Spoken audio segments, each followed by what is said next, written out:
et les Lumières.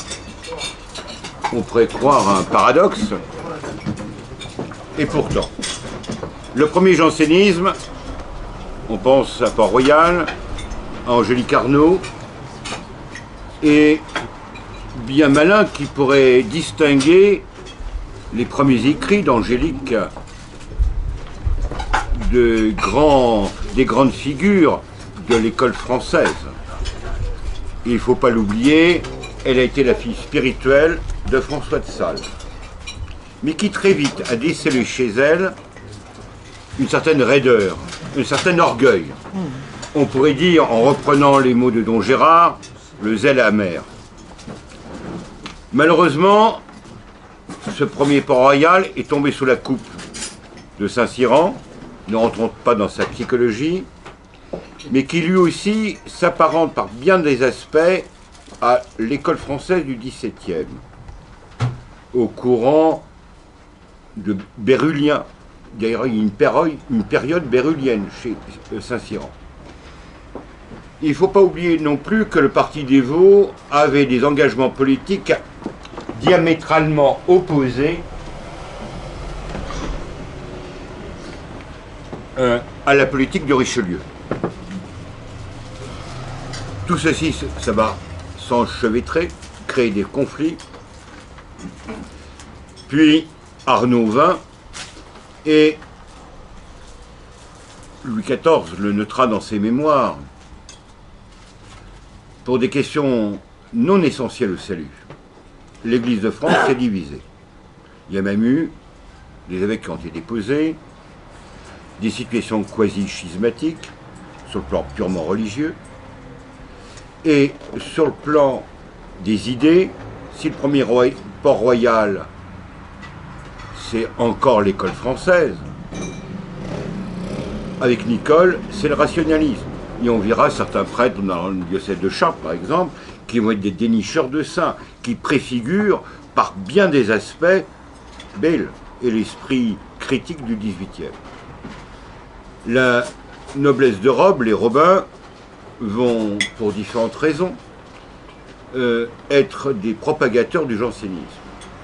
Et quelques années plus tard, ce seront les mêmes qui feront la Révolution française. Je pense en avoir assez dit, j'ai été même peut-être trop long. À vous. Merci, merci. Est-ce que vous auriez la gentillesse de me dire, j'ai comme défaut de terminer mes phrases en descendant, hein? Et si vous ne m'entendez pas bien, si quelqu'un peut me dire de relever le ton, j'essaierai de me corriger et pas de me corriger. Voilà. Donc, je viens vous parler du jansénisme et des Lumières, c'est-à-dire de la partie XVIIIe siècle, de la partie siècle des Lumières du jansénisme, hein, qui est vraiment la partie que j'ai croisée, que j'ai étudiée, dans laquelle je me suis plongée depuis maintenant plusieurs années. Alors, qu'est-ce que le jansénisme? Comment apparaît le jansénisme au siècle des Lumières, c'est-à-dire au XVIIIe siècle? C'est un mouvement religieux rigoriste. Le jansénisme a un organe qui s'appelle les Nouvelles Ecclésiastiques. Quand on veut se reconnaître entre jansénistes, on a un journal qu'on lit, qu'on se passe, un journal qui n'est pas publié avec autorisation, mais qui est publié quand même, parce que les jansénistes ont beaucoup de moyens, et ils savent convaincre un imprimeur de travailler pour eux. Ce journal se passe sous le manteau, c'est les Nouvelles Ecclésiastiques, et pas les Nouvelles des Lumières ou les Nouvelles d'autre chose. La préoccupation des jansénistes au siècle des Lumières, c'est de parler de sacrements et de parler de théologie. On se bat pour les sacrements. On ira jusqu'à faire la grève pour les sacrements. La grève, c'est-à-dire la grève des magistrats. Le jansénisme est dans la magistrature comme un poisson dans l'eau. Les magistrats du Parlement de Paris iront jusqu'à faire grève pour des questions théologiques, des questions ecclésiastiques, des questions touchant au sacrement. Alors je ne vous raconterai pas l'affaire extravagante de l'hôpital général aujourd'hui, ça peut faire éventuellement l'objet d'une autre conférence, mais sachez que pour la direction à l'hôpital général, qui était une association caritative au milieu du XVIIIe siècle, le Parlement a mis la totalité de toutes les instances judiciaires, c'est-à-dire toute la cour des aides, le Parlement, le Châtelet, tout le monde s'est mis en grève pour avoir le dernier mot dans une affaire qui apparemment ne le justifiait pas. Je ne vais pas vous en parler plus avant aujourd'hui, mais sachez qu'il s'agissait de points de doctrine. Il s'agissait de points de doctrine, on parlait théologie. Quelle était l'obsession, le combat obsessionnel des jansénistes du siècle? Alors je pense que c'était déjà la même chose au siècle précédent, mais je vais vous parler de celui-là. Ils ont comme obsession de chasser, pourchasser et vaincre les jésuites. Ils ont une haine obsessionnelle des jésuites à qui ils reprochent ce qu'ils appellent leur morale relâchée.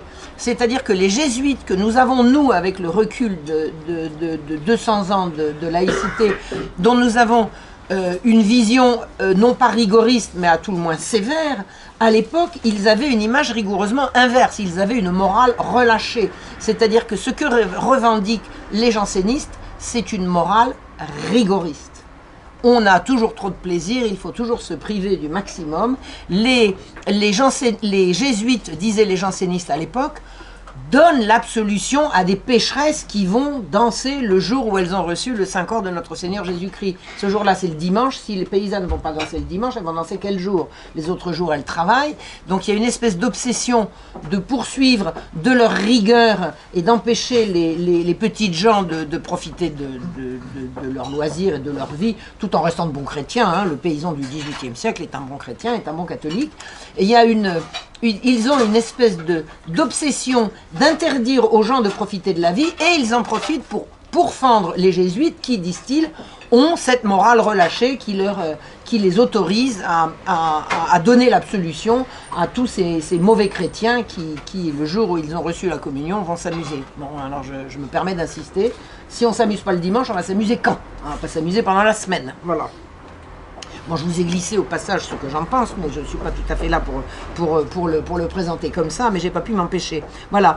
Donc, comment font-ils pour chasser les jésuites? Eh bien, ils ont fait une chose qui a été extrêmement grave, c'est qu'à la mort de Louis XIV, qui les avait très durement pourchassés, très durement combattus, le régent, pour des questions tout à fait politiques qui n'étaient pas de l'ordre théologique, pour des questions uniquement politiques, avait rendu aux jansénistes, c'est-à-dire à la magistrature de Paris, tous les pouvoirs que Louis XIV leur avait enlevés. Les jansénistes sont arrivés au pouvoir, c'est-à-dire au conseil de régence organisé par Philippe d'Orléans, et la première chose qu'a fait le cardinal de Noailles en arrivant au conseil de régence a été d'interdire aux jésuites d'administrer les sacrements sur son diocèse. Alors si un prêtre ne peut pas administrer les sacrements, il peut faire quoi? C'était véritablement une façon de leur interdire d'être jésuite sur son ressort. Et il y a réussi. Il a inventé une chose. Alors il n'a pas véritablement inventé, mais disons il a mis en pratique ce qu'on appelait les billets de confession. Qu'est-ce que c'était que le billet de confession? Pour s'assurer que les jésuites n'allaient pas en douce, pendant qu'on ne regardait pas, administrer les sacrements qu'on leur avait interdit d'administrer. Quand un paroissien était mourant, on lui demandait, avant de lui administrer les sacrements, de fournir un billet sur lequel se trouverait le nom de son confesseur. Si le confesseur en question était jésuite, et on ne pouvait pas l'administrer, il fallait qu'il en trouve un autre. Ce qui était une façon véritablement absolument tyrannique d'interdire aux jansénistes d'exercer sur le diocèse. Alors, les jansénistes croyaient aux miracles et ils ont organisé des faux miracles. C'est la partie la plus honteuse de ce jansénisme du XVIIIe siècle. Pour avoir le dernier mot, parce qu'ils n'arrivaient pas à l'avoir sur le plan des idées, ils ont organisé des singeries absolument abominables qui s'appelaient les miracles de Saint-Médard sur la tombe d'un prétendu saint qui était en fait un type piquelouche. Qui se faisait, il était confié en dévotion, il en est mort d'ailleurs, il se mettait des silices, il se fouettait, il se battait, etc. Et il demandait à avoir l'exclusivité de l'éducation des petits-enfants des paroissiens. Moi je leur aurais pas confié mon petit frère, vous je sais pas. Mais toujours est-il que ce diacre Paris était mort prétendument en odeur de sainteté. Et les paroissiens, enfin les paroissiennes, non, les bonnes amies de messieurs du Parlement qui allaient sur sa tombe étaient, paraît-il, prises de convulsions et de soubresauts miraculeux. Et on a fait croire comme ça pendant des mois, et même ça a même duré quelques années, que sur la tombe du diacre Paris avaient lieu des miracles. Et la magistrature janséniste s'est faite là la complice de ces singeries qui étaient vraiment absolument odieuses. Je dis bien c'était des singeries et c'était plus grave que ça. D'abord c'était des exhibitions à caractère caractère sexuel incontestable, incontestable. C'était vraiment absolument affreux. Les filles se dénudaient, elles poussaient des cris. Pour les faire arrêter de pousser des cris, ils leur envoyaient des coups, ils les torturaient. Ça a été un spectacle de la dernière abomination. Quand le cardinal de Fleury, ça c'était après la Régence, hein, le cardinal de Fleury, c'est fin des années 20, début des années 30, a fait fermer le cimetière de Saint-Médard pour arrêter les singeries. Les jansénistes ont dit, ils ont écrit sur le fronton de l'entrée du cimetière, par ordre du roi, défense à Dieu de faire miracle en ce lieu. Alors, ça fait rigoler les gens qui ont envie de rigoler, mais c'est rigoureusement insultant pour une autorité royale qui est entièrement dans son devoir de raison et d'ordre public, de faire arrêter c'est pas des imbécilités, c'était vraiment c'était des abjections publiques dans lesquelles de pauvres filles qui n'étaient pas toujours très saines d'esprit acceptaient de se faire torturer, fouetter par des pervers. Enfin, c'était vraiment absolument abominable.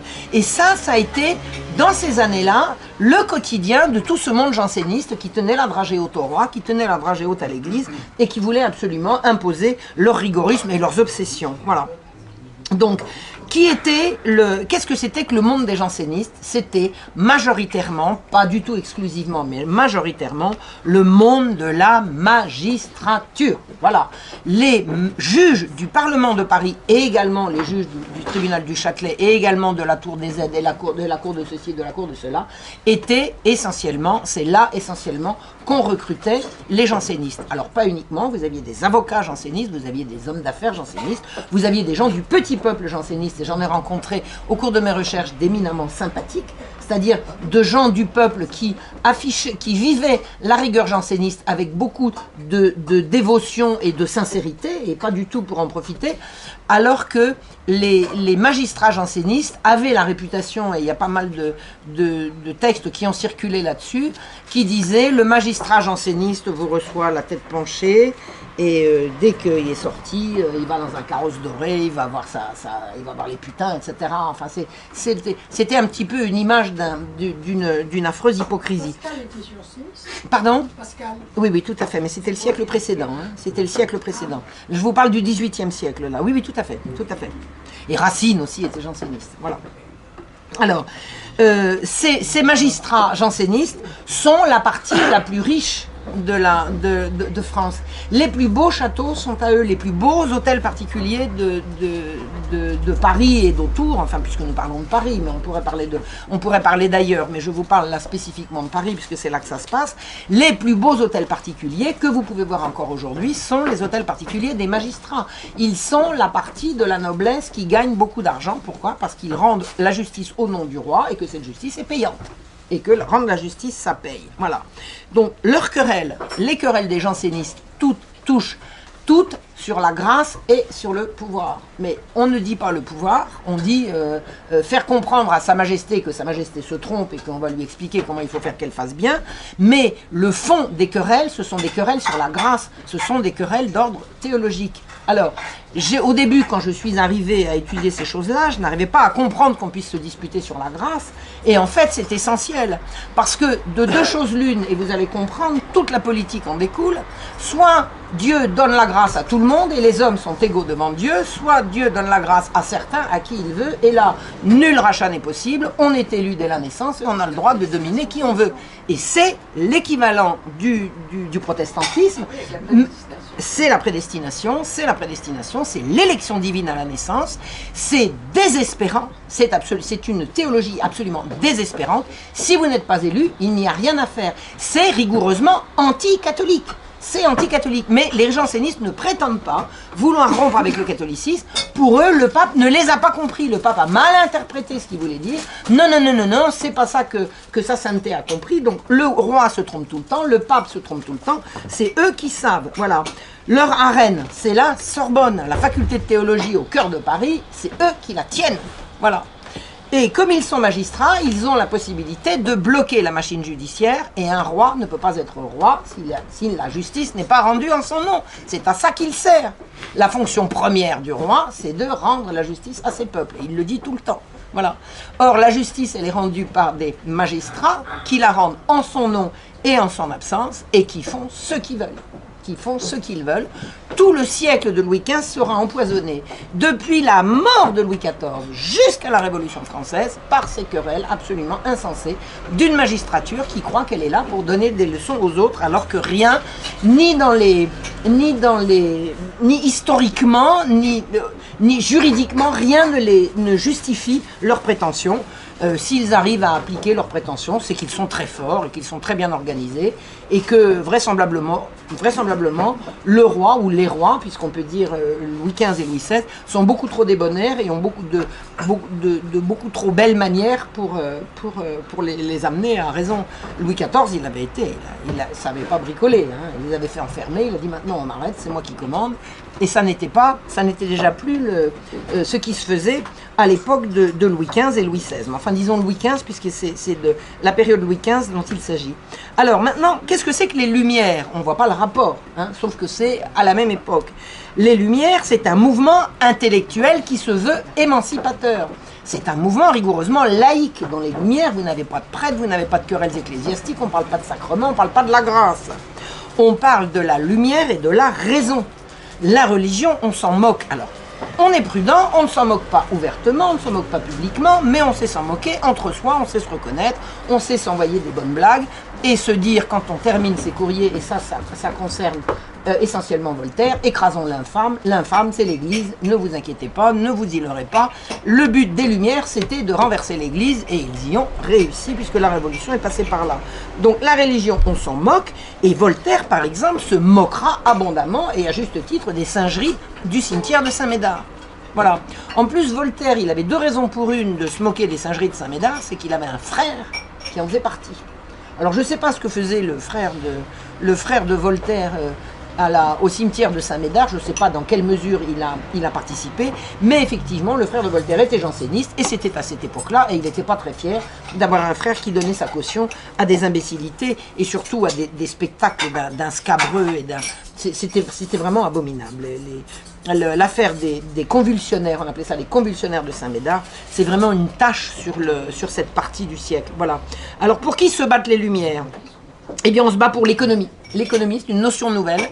L'économie, c'est on vient d'inventer l'économie. Alors on écrit ça O-E, économie, hein, comme écuménique. Hein. J'ai connu un type qui voulait me contredire et qui a parlé du journal écuménique, il ne savait pas lire. C'est moi qui avais raison en l'occurrence. L'économie, c'est à cette époque, ce sont les Lumières qui inventent le terme et on va raisonner la société en fonction de données rationnelles. Et c'est la raison, c'est plus la grâce. Là, on ne se bat plus pour la grâce ou pour les sacrements, va se battre pour la raison et pour l'intelligence, mettre l'intelligence et la raison au pouvoir. Donc, trois noms, on peut résumer, admettons, trois noms essentiels pour parler de cette époque et définir ce qu'ont été les Lumières. François Quesnay, qui a inventé laisser-passer. Vous avez Gournay qui a inventé laisser-faire et Voltaire qui a fait la promotion de tout ce monde-là. Voilà, ce sont les trois noms principaux, il y en a beaucoup plus. C'est quoi les Lumières? C'est avant tout Diderot, l'encyclopédie. L'encyclopédie, le gros dictionnaire qui va dire pour la première fois, on va pouvoir faire le catalogue de tous les savoirs et de toute l'intelligence du siècle et grâce à nous, alors ne nous y trompons pas, l'encyclopédie c'est un projet maçonnique, c'est sûr, c'est clair, on a les noms, on sait qui. L'encyclopédie c'est un projet maçonnique. Au moment où Diderot, qui a été recruté par un monsieur qui s'appelait Le Breton, et est-ce que c'est Le Breton qui l'a, enfin Le Breton faisait partie de la chose, je ne sais plus, peut-être que je dis une bêtise au niveau de la personne qui a recruté Diderot, mais le projet était de demander à Diderot de faire un dictionnaire de l'ensemble des savoirs avec lesquels, devinez quel était l'objectif, c'était également d'écraser l'infâme, on ne le dit pas mais on va le faire. Au début de la sortie de l'encyclopédie, quand ils ont préparé leur prospectus et qu'ils ont annoncé au public ce qu'allait être l'encyclopédie, les jésuites ont applaudi à deux mains en disant c'est magnifique, c'est très beau. Quand les premiers articles sont arrivés et qu'on s'est rendu compte de ce qu'était la teneur de l'encyclopédie, les jésuites ont dit halte là, ils ont essayé d'alerter Sa Majesté et c'est là que a pu commencer tout le cirque consistant à faire croire que l'Église s'est dressée contre l'élaboration d'un savoir accessible à tout le monde alors que c'est exactement l'inverse. C'est l'encyclopédie qui s'est dressée dressé à partir d'un savoir réservé à une élite contre le savoir pour tous. En l'occurrence, le savoir pour tous tel qu'il était diffusé par les jésuites. Voilà. Ce qu'il y a, qu'on peut dire de commun d'emblée entre les rigoristes jansénistes et les gens des Lumières, c'est qu'ils détestent les jésuites autant les uns que les autres. Les jésuites pour les Lumières, ce sont les représentants honnis d'une religion honnie. Alors j'insiste, on ne disait pas qu'on détestait la religion, on disait à l'époque qu'on défendait la vraie religion, on ne se serait pas permis. Mais je vous assure que les attaques, c'était de s'en prendre à l'Église et à ses représentants les plus brillants, les plus à même de se défendre ou de défendre l'Église, en l'occurrence les jésuites. Les Lumières se sont également battus, ce sont eux qui le disent, pour la justice. Alors, vous avez des noms qui reviennent comme une scie chaque fois qu'on parle du siècle des Lumières. Vous avez l'affaire Calas, vous avez l'affaire Labarre, vous avez l'affaire Sirvin. Vous avez toutes ces affaires touchant au combat de Voltaire pour rectifier des injustices flagrantes. Une étude un tout petit peu, je dis bien un tout petit peu approfondie de ces cas-là vous apprendra, j'ai écrit un livre là-dessus, sur Voltaire, une imposture au service des puissants, que Calas avait tué son fils, que Sirvin était rien moins qu'innocent, et surtout que le chevalier de Labarre, non seulement il n'a pas été exécuté par l'Église, mais il a été exécuté contre l'Église par les magistrats anticléricaux pour faire du tort à l'Église. Voilà. Donc tout ça, tout ce cirque consistant à présenter les Lumières comme des gens qui combattaient pour la justice, c'est un mensonge absolument éhonté, mais à l'époque, c'est au moins ce qu'ils disent, c'est comme ça qu'ils aiment se présenter, et incidemment, c'est comme ça qu'on continue de les présenter, jusqu'à ce qu'on fasse une rectification historique de tous ces mensonges-là. On continue de croire que Voltaire s'est battu pour la tolérance et la justice, alors que c'est exactement l'inverse. Ça n'est pas non seulement faux, c'est l'inverse, c'est le contraire. Voilà. Donc, qu'est-ce que c'est que le monde des Lumières? C'est le monde de la bourgeoisie montante. Il y a dans les Lumières quelques particules, pas trop. Les Lumières, c'est quand même essentiellement des gens sans particules.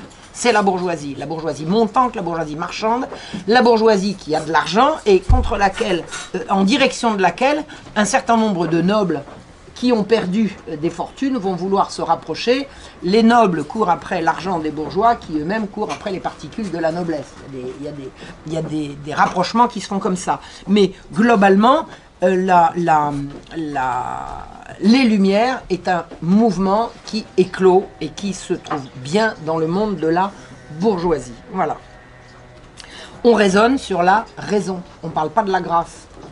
Les encyclopédistes se moquent du tiers comme du quart, de savoir si Dieu a donné la grâce aux uns ou aux autres. Ce qui les intéresse, c'est la raison. Et vous allez voir qu'ils ne sont pas si éloignés que ça les uns des autres. Les encyclopédistes, le mouvement des Lumières, a été très proche de la cour.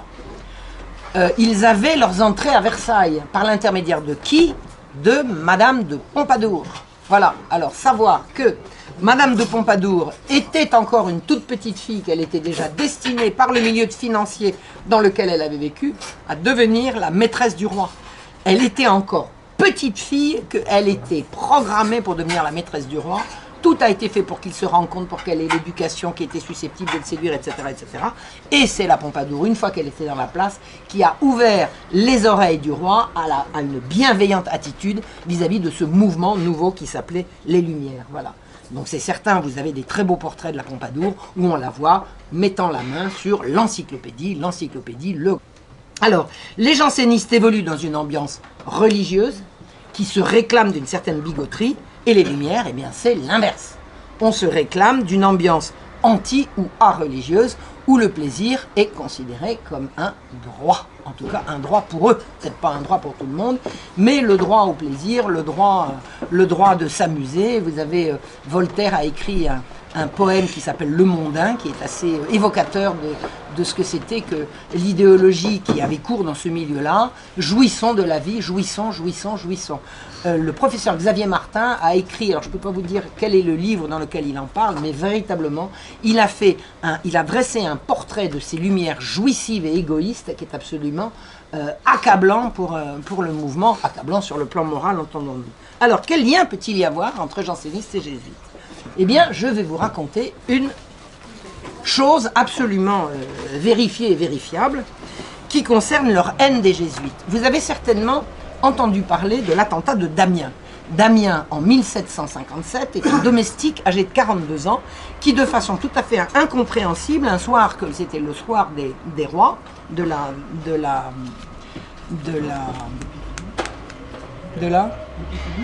l'épiphanie, comme si je connaissais pas, c'est l'émotion.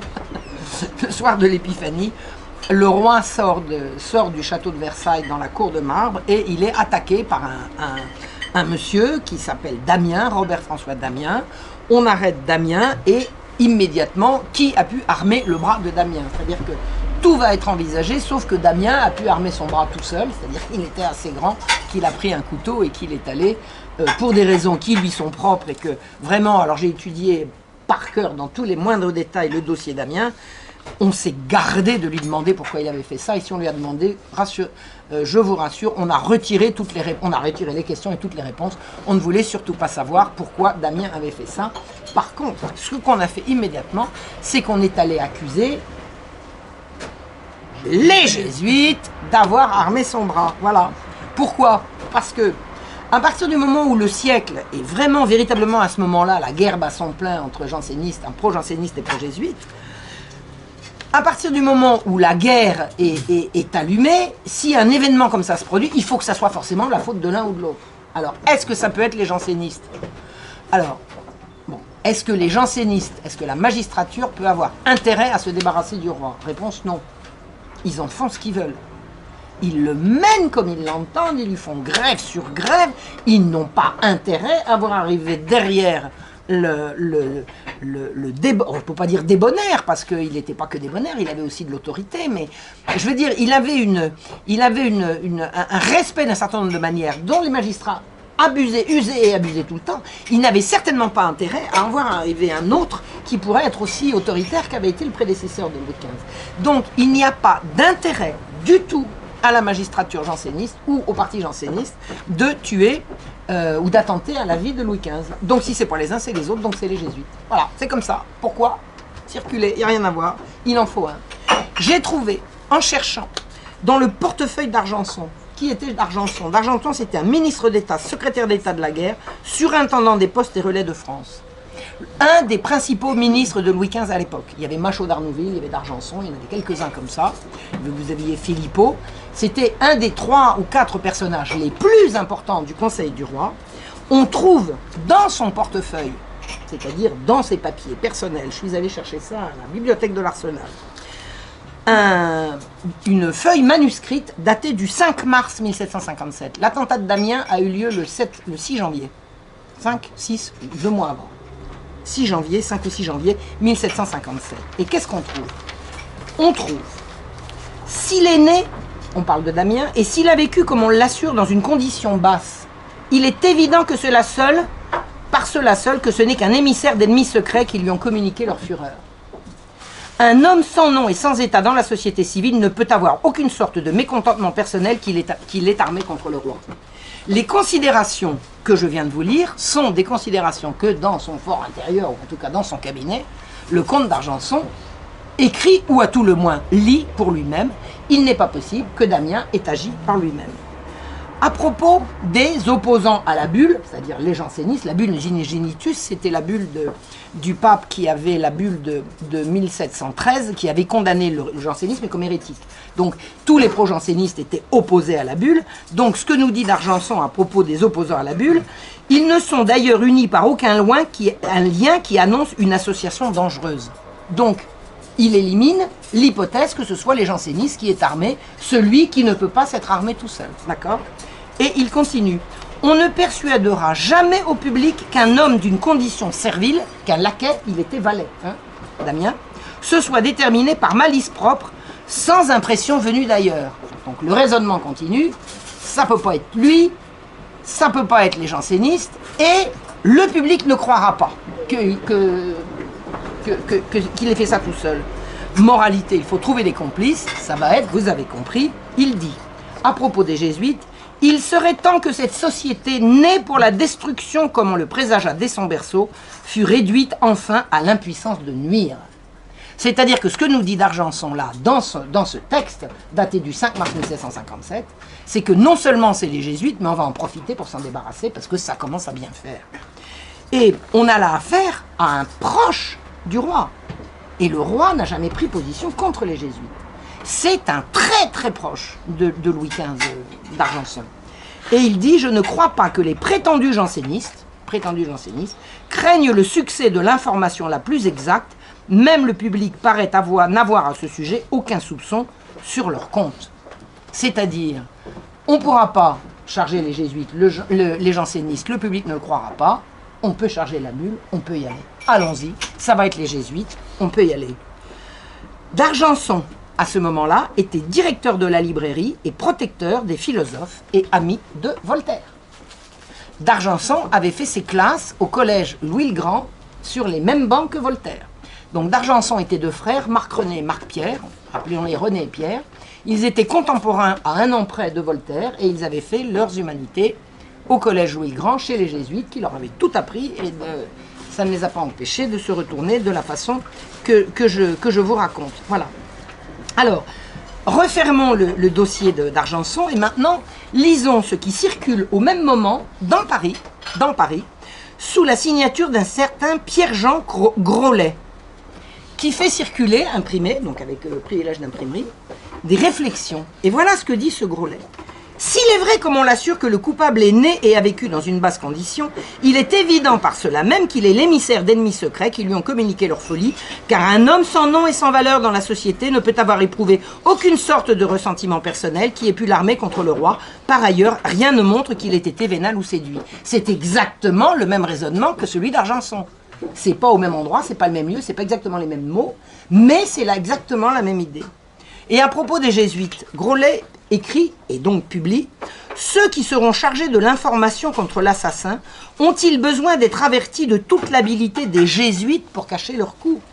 Moins il y aura de marques de complot, moins il sera aisé de découvrir les traces ou de les suivre jusqu'à leur source, plus on doit craindre que ce ne soit l'ouvrage de génies profonds en malice. » C'est-à-dire, vous ne trouvez pas de preuves contre les jésuites, eh ben c'est la preuve que c'est eux. C'est ça que ça veut dire. Ce qui semblerait d'abord des indices peut n'être que les leurs préparés pour détourner ailleurs les soupçons. Il serait aisé d'appliquer cette réflexion à plusieurs circonstances de cet événement. Ça, c'est la preuve par l'absence de preuves. Donc, c'est le même esprit que d'Argenson, c'est-à-dire on va charger les jésuites avec presque mot pour mot, les réflexions sur jamais le public ne croira que Damien ait pu agir tout seul, donc allons-y, chargeons la mule. Et ça, c'est Grolet qui se trouve être, je vous le dirai dans 5 minutes. Ensuite, on trouve à la même époque, sous la signature de Lepage, signature le 5 mars, Lepage, dont toutes les archives sont aux archives de Port-Royal, là, rue... pas loin, c'est dans le 14e, je crois, les archives de Port-Royal. Si vous voulez aller faire un tour aux archives de Port-Royal, on est magnifiquement reçus. Ce sont des gens tout à fait gracieux et aimables. Et c'est eux qui ont toutes les archives de Louis-Adrien Lepage, qui était le rédacteur des Nouvelles Ecclésiastiques. C'est le chef de toute la coterie pro-janséniste de Paris, de France et de Navarre. Lepage, c'est le scripteur des Nouvelles Ecclésiastiques et le maître d'œuvre de toute campagne contre les jésuites et pour les jansénistes. Il écrit le 5 mars, même date que d'Argenson, que Damien ne pouvait pas avoir agi seul et avait été de longue main lié aux jésuites. Ce que Louis-Adrien Lepage écrit dans ses notes, ce sont des notes, ce n'est pas des publications, ce sont des notes, ce sont des brouillons pour lui. Il gardait tout. Il écrivait 3 mots, il prenait le papier, il le mettait... Tout ça, c'était classé absolument magnifiquement. Donc, il écrit pour lui, mais il prépare en fait ses arguments pour les campagnes à venir, que Damien avait été de longue date lié aux jésuites. C'est un mensonge. C'est-à-dire que Lepage est tellement menteur qu'il arrive à se mentir quand il n'y a même pas de public pour lire ses mensonges. Mais il prépare, je vous dis, ses arguments. Damien, en arrivant à Paris, il était originaire d'Artois. En arrivant à Paris, il était entré effectivement comme valet au collège des jésuites. Et sur ses 20 ans de carrière, il restait 2 ans. Et tout le reste du temps, il était chez les jansénistes. En l'occurrence, dans la magistrature. Essentiellement dans la magistrature. Pas uniquement, mais essentiellement. Donc là, il ment. Il dit on va charger la mule, on va dire c'est chez les jésuites qu'il a reçu les influences qui l'ont mené à commettre son attentat. Et qu'est-ce qu'il explique Lepage? La preuve que ce sont les jésuites, écoutez bien, La preuve que les jésuites étaient coupables était qu'on ne réussissait pas à trouver des preuves de leur culpabilité. Eux seuls étaient capables de se dérober assis à la justice. Qui d'autre qu'eux était assez fort pour corrompre et intriguer à ce point? Moins il y a de preuves, plus il y a de preuves. C'est un raisonnement paranoïaque, mais c'est pervers. C'est pervers. Ces gens-là réussiront à interdire les jésuites.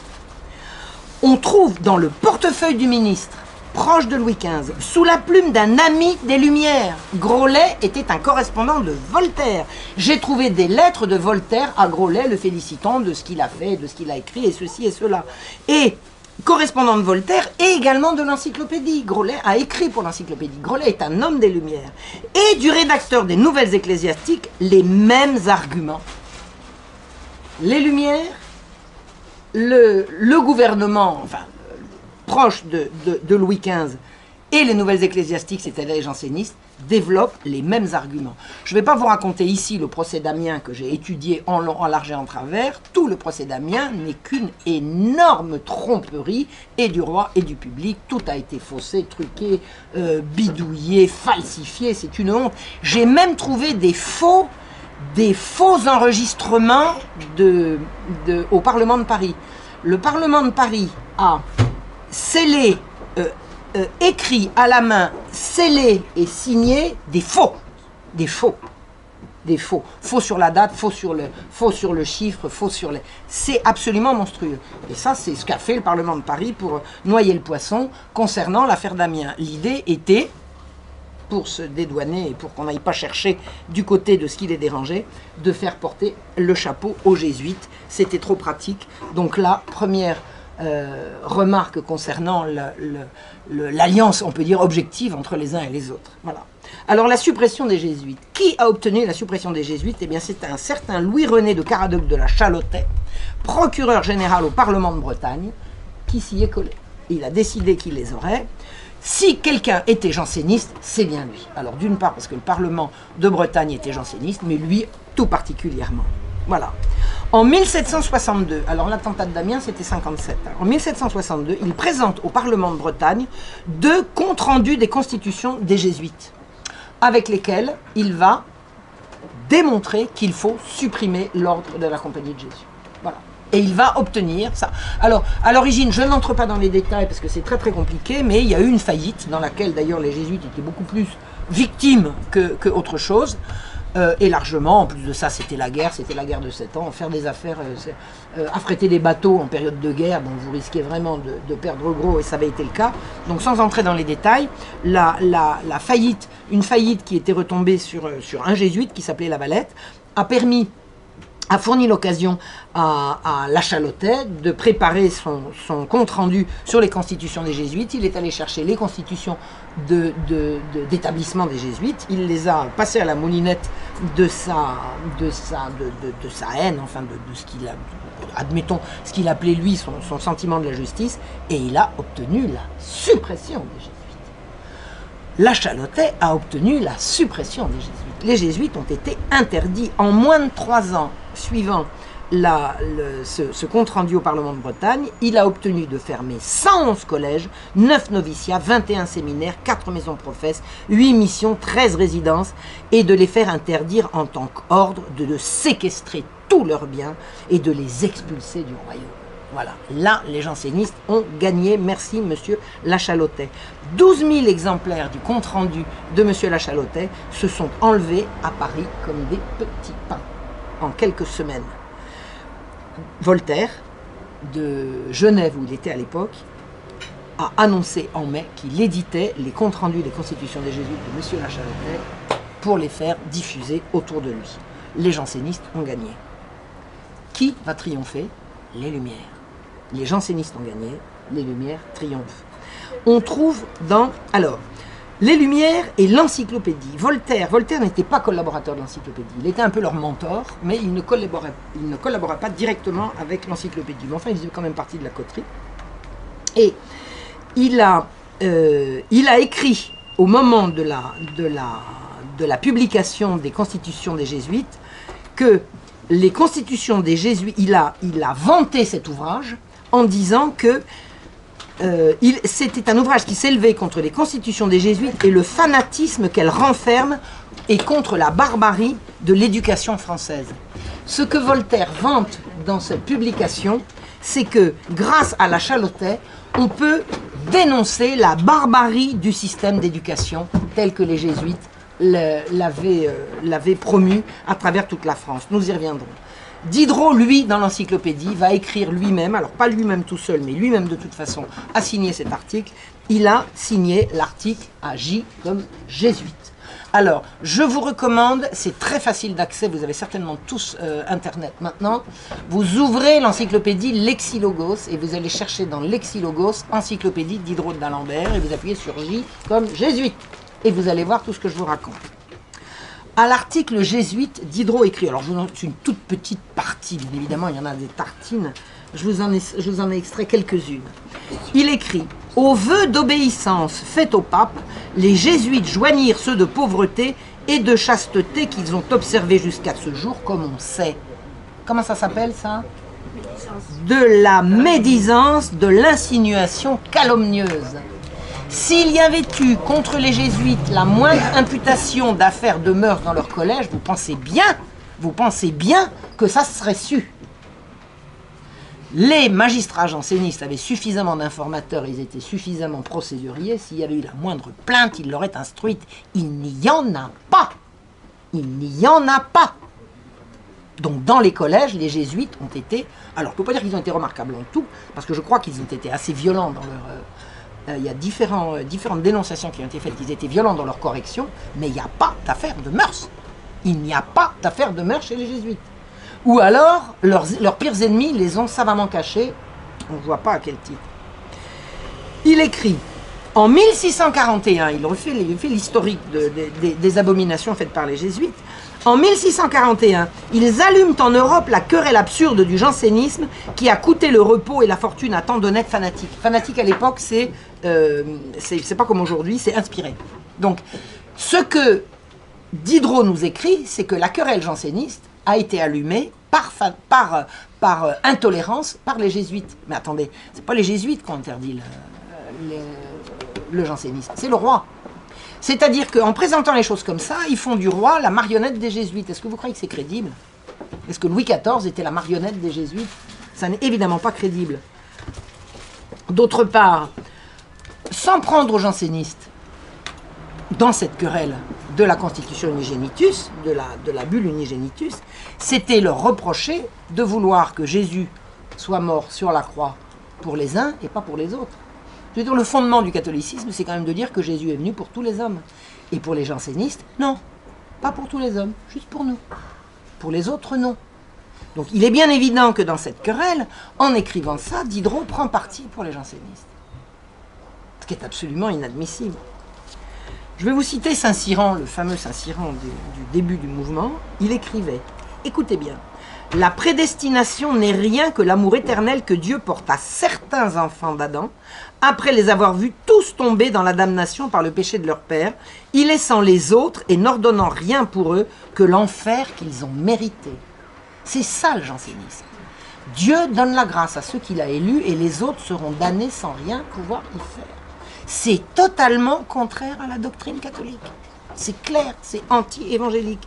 Et il est dit, vous voyez par là l'obligation qu'ont à Dieu ceux qui se sauvent, de les avoir séparés avant qu'ils fussent nés de la compagnie des autres hommes. Les jansénistes sont élus dans le ventre de leur mère.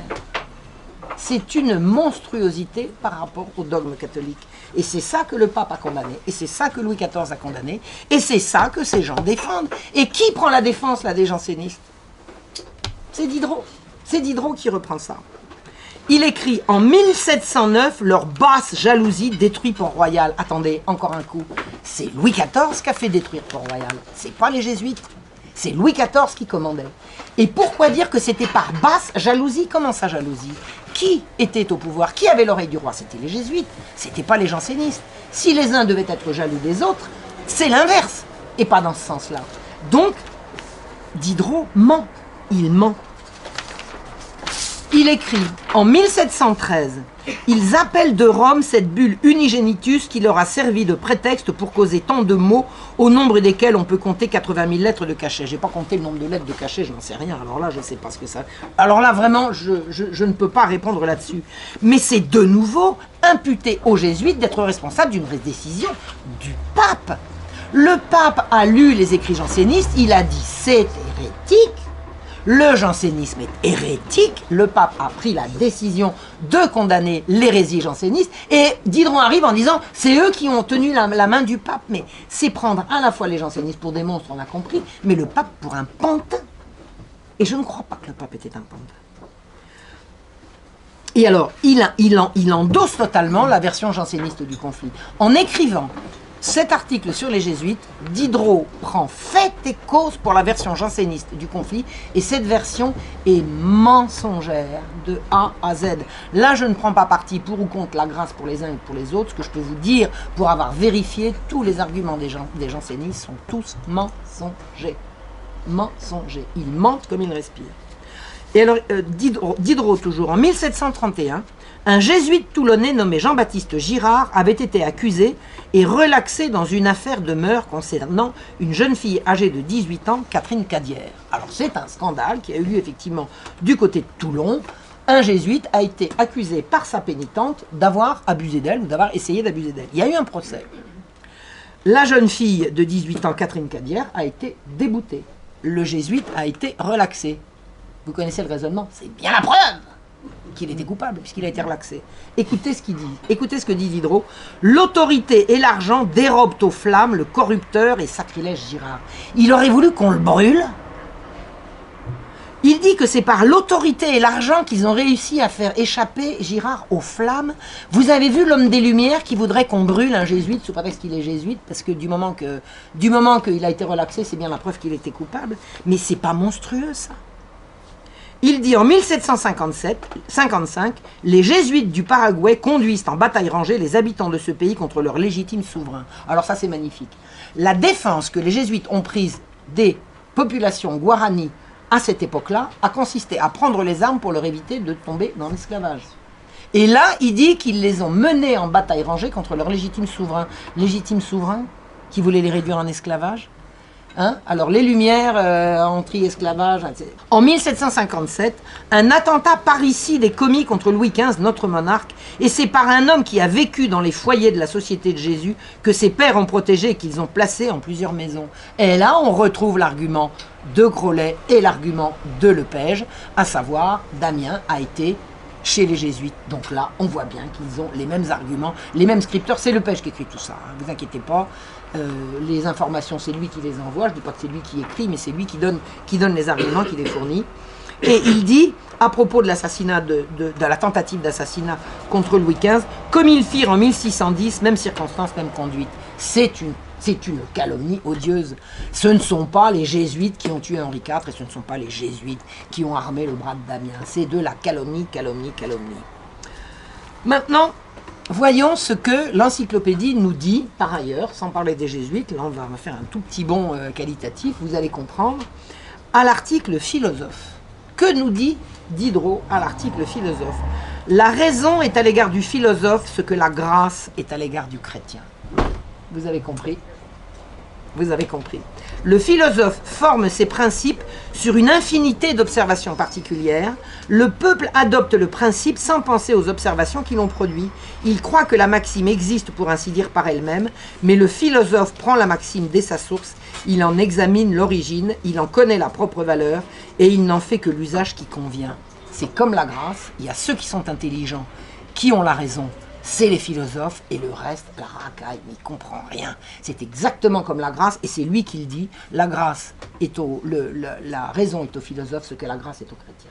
C'est-à-dire, c'est l'élaboration, la théorisation d'un élitisme, mais un élitisme de classe. Un élitisme de classe. Là, c'est pas seulement qu'il y a des gens qui sont nés avec l'intelligence et d'autres pas, c'est le philosophe est intelligent, et le peuple, c'est eux qui le disent, le peuple n'y connaît rien.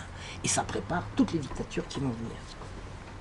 À l'article mendiant, on trouve dans l'encyclopédie gueux ou vagabond de profession qui demande l'aumône par oisiveté et par fainéantise au lieu de gagner sa vie par le travail. L'encyclopédie considère qu'un mendiant, c'est pas un honnête homme qui a tout perdu et qui veut pas voler, c'est un cossard, c'est un flemmard. Eh bien, toute l'idéologie qui a présidé à la naissance et au fonctionnement de l'hôpital général, qui était le lieu de renfermement des pauvres, c'était tenu par les jansénistes, c'est cette idéologie-là qui était appliquée.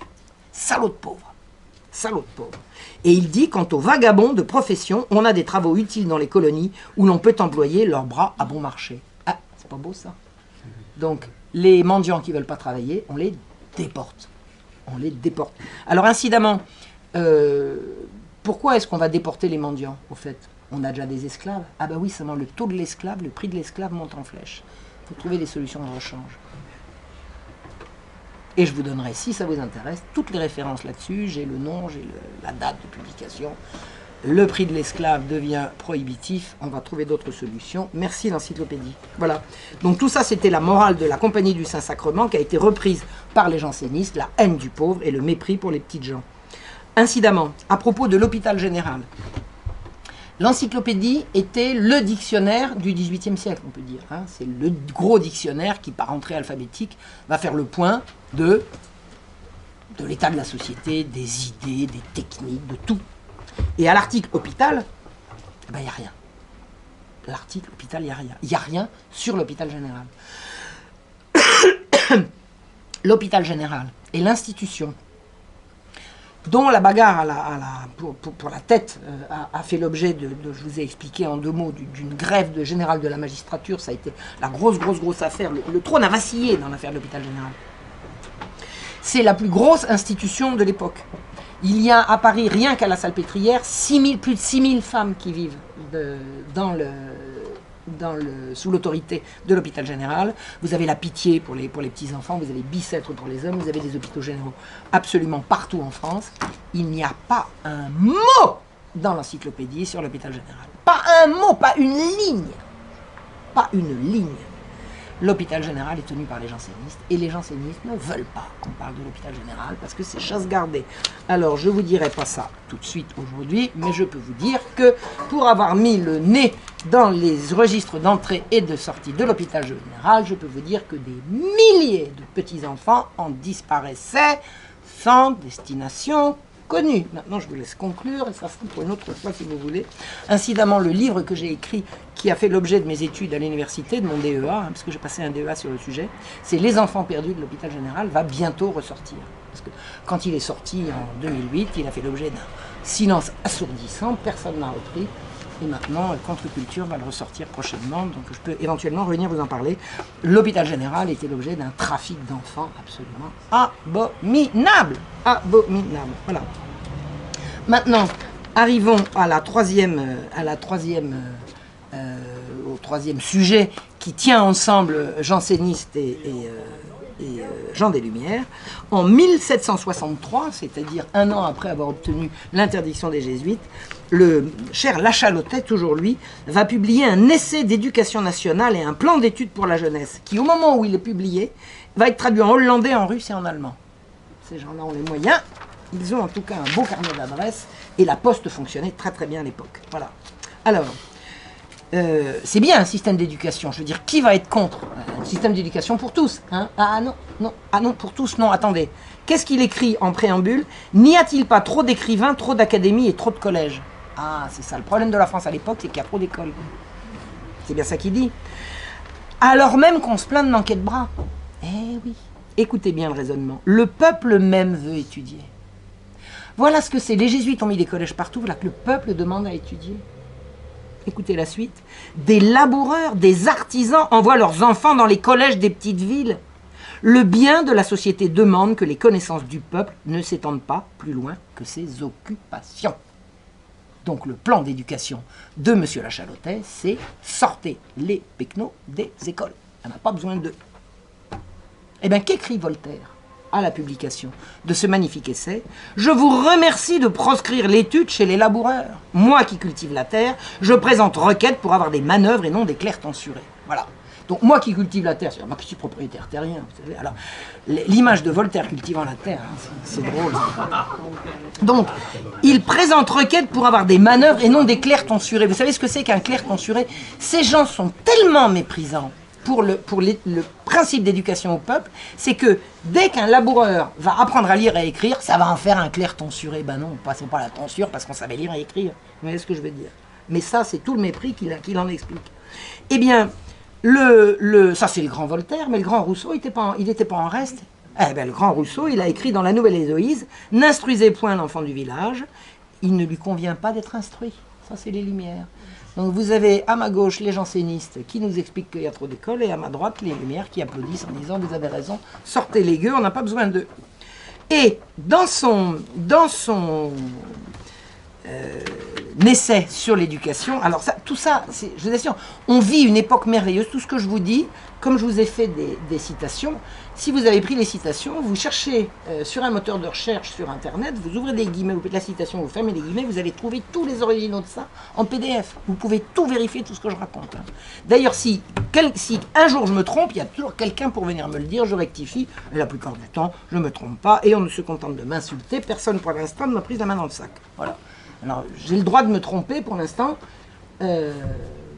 Personne n'a encore réussi à le démontrer. Mais je vous invite à vérifier ce que je dis, parce qu'on n'est jamais trop prudent avec la vérité historique. Alors, voilà ce que Lachalotais écrit à l'intérieur de son essai sur l'éducation. Écoutez bien, parce que c'est savoureux. À l'égard de l'usage de l'histoire, alors une fois qu'il a dit qu'il fallait virer les laboureurs et les fils d'artisans, il va expliquer tout ce qu'il faut faire pour donner une bonne éducation. On va virer le latin, on va virer le grec, toutes ces vieilles lunes, là, on va leur apprendre ceci et cela. Et il explique, à l'égard de l'usage de l'histoire, on a un petit livre de l'abbé de Saint-Réal qui est bon, mais ce qui vaut mieux, sans comparaison, c'est ce qu'a dit M. de Voltaire dans son 7e tome, l'édition de 1757, des mélanges de philosophie, de littérature et d'histoire, chapitre 60-61, ce qu'il a inséré dans quelques préfaces. Alors écoutez, faire passer Voltaire pour un historien, oh, là c'est monstrueux. Il ment, Voltaire, il ment comme un arracheur de dents. Il n'y a rien de crédible. Du moment que Voltaire vous dit quelque chose, sachez que ça cache quelque chose, en tout cas ça cache la vérité. Du moment qu'il le dit, c'est que c'est pas vrai. Je dis pas que... Attendez. Si c'était vrai, il se donnerait pas la peine de le dire. Parce que les gens le savent déjà. Mais c'est monstrueux. Les mensonges... Et Lachalotais, dans son essai sur l'éducation, dit, pour l'histoire, adressez-vous à M. de Voltaire. C'est pas de la connivence, ça c'est quoi? Attendez, c'est quoi? Et il termine, quand il établit des vérités, personne ne les établit mieux et ne les présente si bien. Ah ça, pour tourner le mensonge, il était le roi. Ça, c'est vrai qu'il avait une maîtrise de la langue qui était absolument exceptionnelle. Et ce qu'il dit est vrai, sauf que ce n'est pas la vérité. Ça, c'est pour le mensonge. Il n'est pas possible de redire ce qu'il a dit sans l'affaiblir. N'essayez pas de paraphraser Voltaire, ce qu'il a dit est parfait. Dans un essai sur l'éducation, qu'est-ce que c'est que cette connivence, ce léchage de bottes publiques? C'est une honte. Le haut magistrat janséniste lèche les bottes du philosophe, pseudo-martyr de la liberté d'expression. Le malheureux Voltaire, pourchassé pour sa liberté de penser, un magistrat qui vient d'avoir la peau des jésuites qui étaient les premiers éducateurs au royaume de France, se vante l'ignominie d'un Voltaire en le faisant entrer. Vous savez, même Diderot, dans son article jésuite, passe un petit coup de brosse à reluire à Voltaire. C'est-à-dire que si l'encyclopédie est un dictionnaire, comment peut-on donner une opinion sur quelqu'un de vivant qui parle d'autre chose dans un dictionnaire? C'est vraiment, ça veut dire que tout ce qui les intéressait, c'était de faire de la propagande. C'est vraiment là qu'on peut voir à quel point ce n'est pas du travail de recherche sérieux et c'est pas une recherche de la vérité. C'est vraiment, ce sont des propagandistes. Et là, vraiment, propagandistes, des Lumières et des jansénistes, ce sont véritablement les mêmes. Maintenant, ces gens-là, les uns et les autres, ont également des vues communes sur le grand problème, le grand sujet qui est l'économie. Que disent les Lumières? Théorie des Lumières, laissez faire, laissez passer. Laissez faire, c'est-à-dire supprimons les corporations, laissons n'importe quel ouvrier fabriquer n'importe quoi à n'importe quel prix et à n'importe quelle qualité et mettez-le sur le marché. Ça, c'est laisser faire. On va supprimer les corporations et prolétariser d'un seul coup toute une population ouvrière qui, depuis des siècles, travaille sous la protection à la fois du roi et de la corporation qui leur fournit la sécurité sociale, l'assurance veuvage, l'assurance, etc. Tout ce qu'il a fallu attendre 150 ans pour pouvoir récupérer, à l'époque, ça fonctionne. Donc, laisser faire, ça veut dire supprimer les corporations et laisser l'ouvrier tout seul, tout nu, devant la barbarie économique, négocier son contrat de travail avec un gars qui va avoir le pouvoir ça donnera les émeutes de la Révolution, c'est comme ça que c'est venu, c'est pas autrement. Hein. Pardon?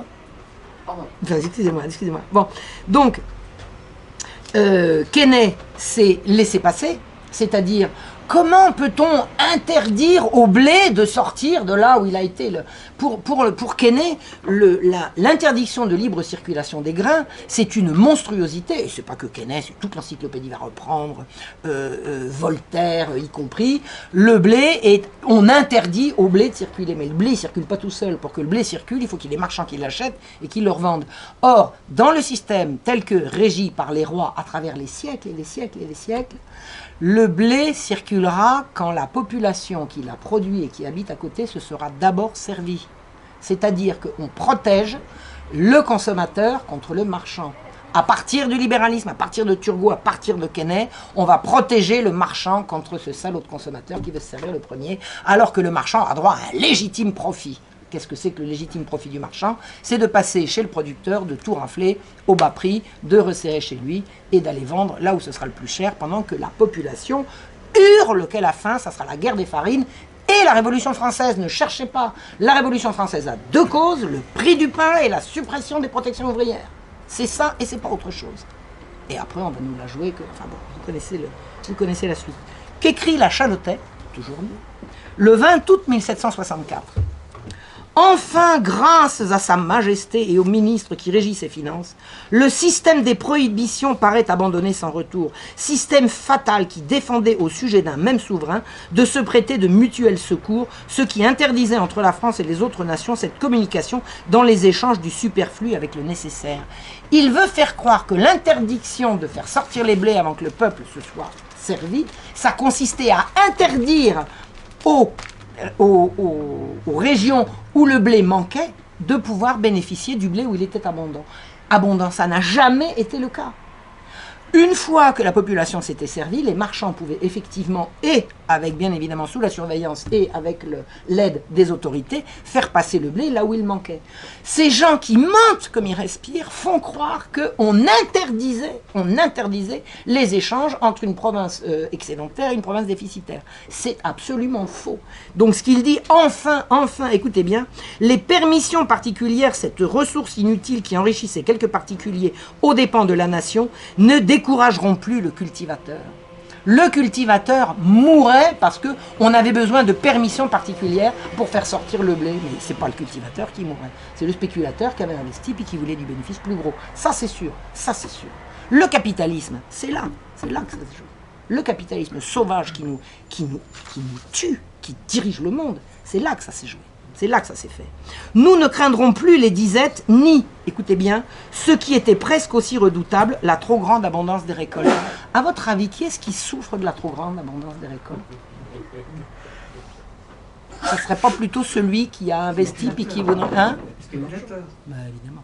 Évidemment, c'est pas le paysan. Le paysan, si le prix du blé baisse, eh ben, il est content, parce qu'avec ce qui lui reste dessus, il va pouvoir acheter autre chose que du pain.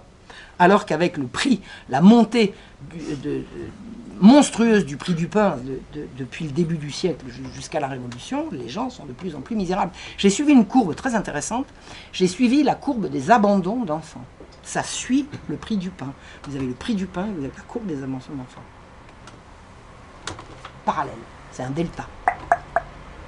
Et vous avez d'excellents historien du 19e siècle qui dit « Le 19e siècle est quand même un siècle où la femme ne s'intéresse plus à son petit, le délitement des mœurs, mauvaise mère et tout. » Non, une femme qui abandonne son enfant parce qu'elle ne peut plus le nourrir, elle essaye de le sauver, la malheureuse. Et ça, je l'ai vu parce que je suis allé vérifier les petits billets qui étaient accrochés au linge. On a gardé tout ça. Hein. Les femmes supplient qu'on sauve leur petit. Si elles l'abandonnent, c'est pour lui sauver la vie. Et ce sont des crève-cœurs. Et tous ces salauds d'historiens du 19e siècle qui ont raconté que les mères au 18e siècle, elles n'aimaient pas leurs gosses parce qu'elles les abandonnaient, sont des salopards. Là, ça, c'est ma fibre féminine qui bout. C'est absolument odieux. Puis alors, il y en a d'autres qui ont écrit des horreurs, mais je ne veux pas d'ennui. Voilà. Donc le résultat de cette libéralisation, ça a été une misère effroyable et le recul du roi. Et en 1775, la guerre des farines, soulèvement généralisé, on tire dans le tas, etc. Ça s'arrête et puis après, 1789, vous avez entendu parler, il a dû se passer quelque chose, c'est la suite. Voilà. Alors, petit service entre amis. Le 1er novembre 1764, extrait de la correspondance littéraire de Grimm. Correspondance littéraire, c'est les copains. Hein. Là, c'est pas l'encyclopédie, mais c'est les comparses. Grimm écrit « Réquisitoire de l'Achalotais pour l'enregistrement de l'édit sur la liberté du commerce des grains. Ce magistrat est le seul du royaume qui ait les idées et le ton d'un homme d'État. » Voilà. Voilà ce qu'on dit d'un magistrat janséniste quand on est la correspondance littéraire de M. Grimm. Ça s'appelle un renvoi d'ascenseur, ça, je crois. Le 1er octobre 1765, Grimm toujours écrit « Élie Fréron ». Alors, Élie Fréron était un ennemi personnel de M. de Voltaire. Pourquoi? Non pas que Élie Fréron n'aimait pas Voltaire, mais Voltaire haïssait Élie Fréron. Pourquoi? Parce qu'Élie Fréron était critique littéraire et que Voltaire voulait qu'on dise que ce qu'il faisait était génial. C'est tout. Il n'y a pas d'autre raison de la haine de Voltaire qu'entre Élie Fréron, qui était un honnête homme, qui était un très bon critique, qui était également un bon chrétien, mais ça, vraiment, il n'aurait pas dû. Ça, il n'aurait pas dû. Il n'aurait pas dû.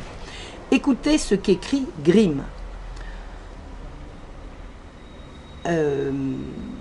Alors, il écrit « Élie Fréron, critique haï de Voltaire, émet des doutes sur l'innocence de Calas. » Eh oui, il n'y a pas que Marion Sigaud qui trouve que Calas a peut-être bien tué son fils. Élie Fréron, il allait regarder les pièces, il disait « Qu'est-ce que c'est que cette histoire? Qu'est-ce que c'est que cette histoire? C'est un sacrilège, un malfaisant, horreur, enfer et damnation, il a touché à l'idole. L'affreux Élie Fréron a émis des doutes sur l'innocence de Jean Calas. » Et il écrit « Cette bassesse, commise après le jugement souverain rendu en faveur de ces infortunés, mériterait même une punition exemplaire. » C'est-à-dire qu'on en appelle à la poursuite d'un écrivain, d'un critique, qui émet des doutes comme il pense qu'il a le droit de le faire, et on en appelle à des sanctions contre lui. Ça s'appelle la liberté d'expression, ça c'est les Lumières, vous inquiétez pas, ça a fonctionné comme ça, d'un bout à l'autre. Et Grimm continue. Jean Fréron vient de faire un voyage en Basse-Bretagne pour recueillir la succession d'une nièce qui lui est échue inopinément et qu'on dit assez considérable vu le trafic lucratif que la défunte faisait de ses charmes dans les ports les plus fréquentés de la province. Élie Fréron va en Bretagne recueillir un héritage et on raconte que la nièce en question faisait la pute sur les ports de Bretagne. Ça s'appelle comment ça? Diffamation et calomnie. Calomnie, c'est fondé sur rien. On sait qui a inventé ça, c'est Voltaire. C'est Voltaire. Voltaire envoie ça contre Élie Fréron et Grimm publie. Et Élie Fréron, qu'est-ce qu'il avait contre ça? Il avait que ses yeux pour pleurer. Eh bien, écoutez la suite.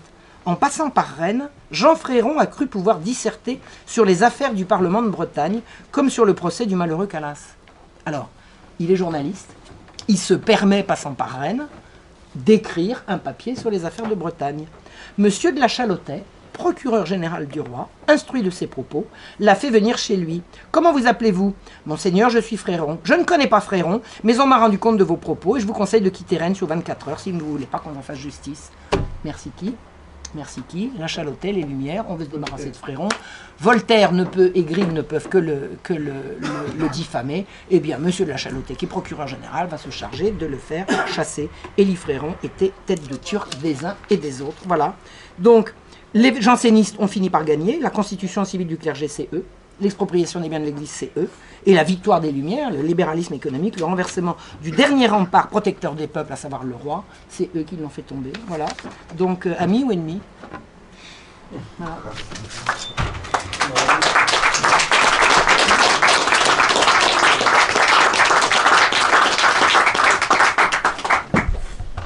Pique à Jean Fréron. Alors,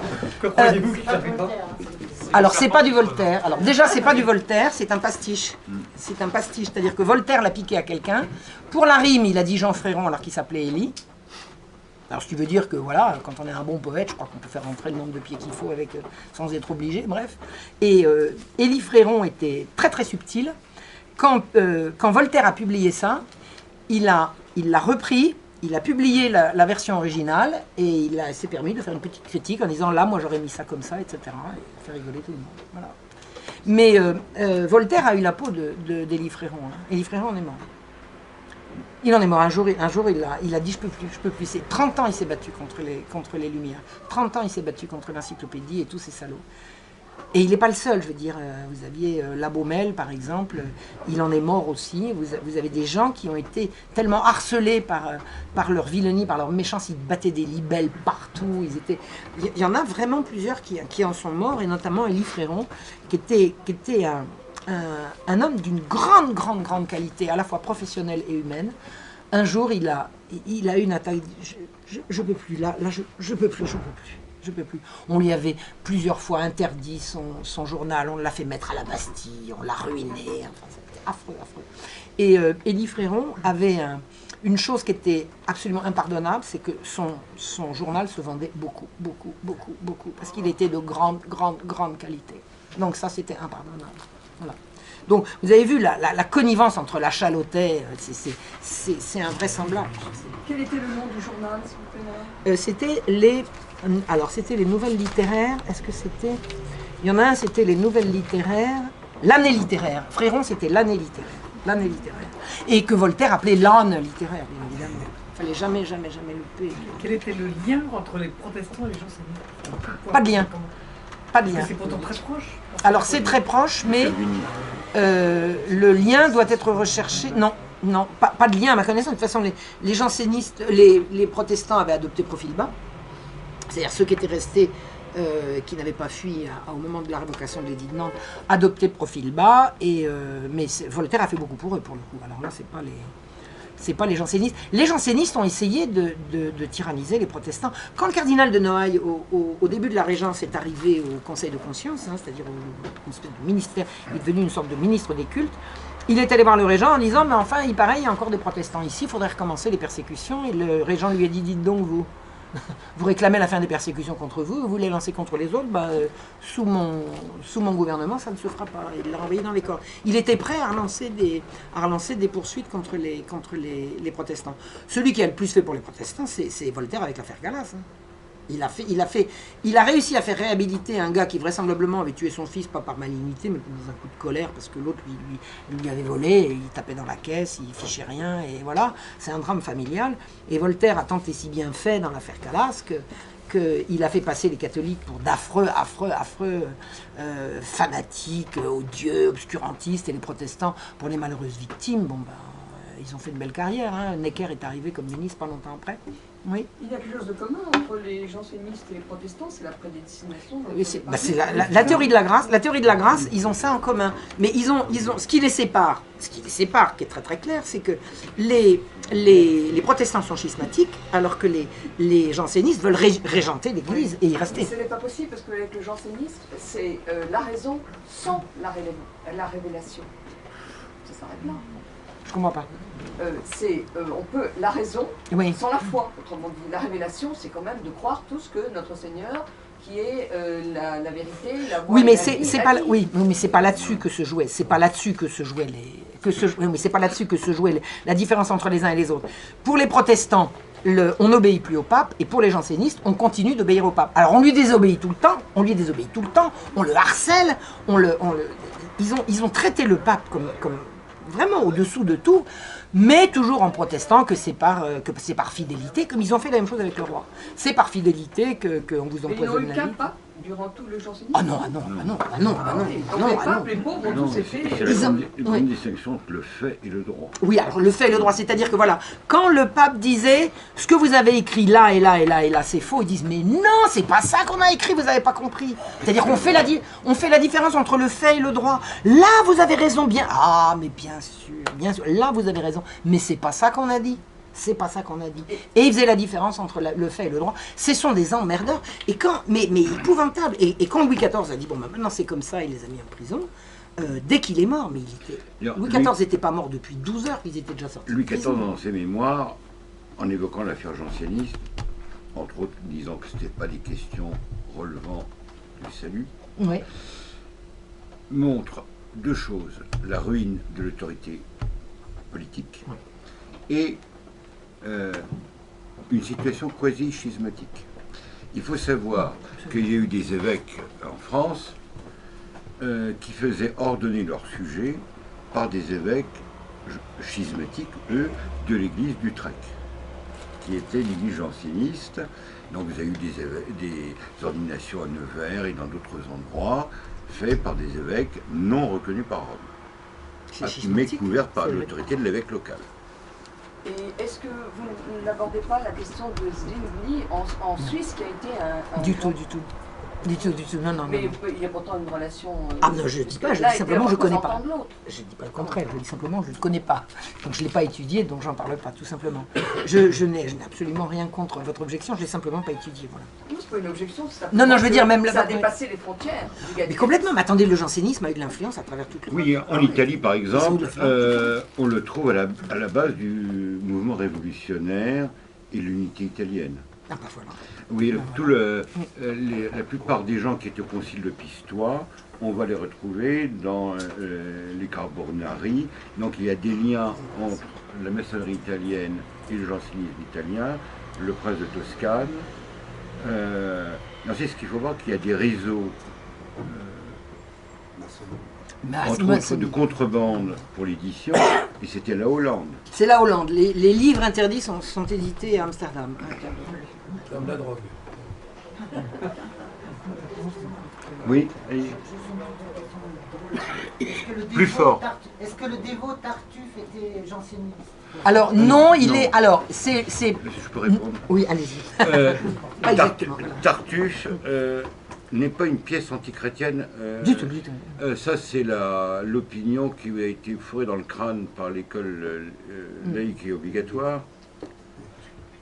Si vous prenez dans la pièce de Tartuffe, Oronte, qui est le porte-parole plus ou moins, il faut se méfier de ces schémas un peu trop scolaires, de Molière, il reprend mot à mot, quand il distingue la vraie de la fausse dévotion, un chapitre de l'introduction à la vidéo de François de Sales. Deuxième chose, le Tartuffe, c'est une critique un peu humoristique de ce qui s'est passé au Canada, quand les Français ont évangélisé le Canada et ils ont lutté contre les nudités.